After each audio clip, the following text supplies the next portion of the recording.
तो एगो काम करे के जब आवाज बैठे तो आप लोग मदद करिए हमार। हम एक लाइन गाए, आगे का लाइन आप लोग गए, कैसे तनी लोड कम हो जाए, ठीक है।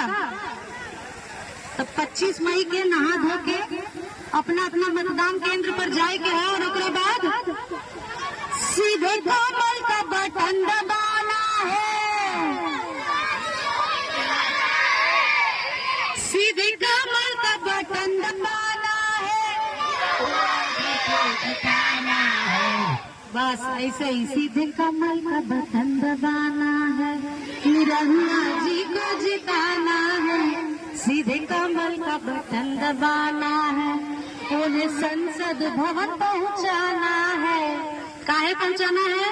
काहे की देखा लो हमनी के प्रधानमंत्री श्री नरेंद्र मोदी जी तीसरा बार प्रधानमंत्री बनत आ रहे, हमें तो संकोचे नहीं।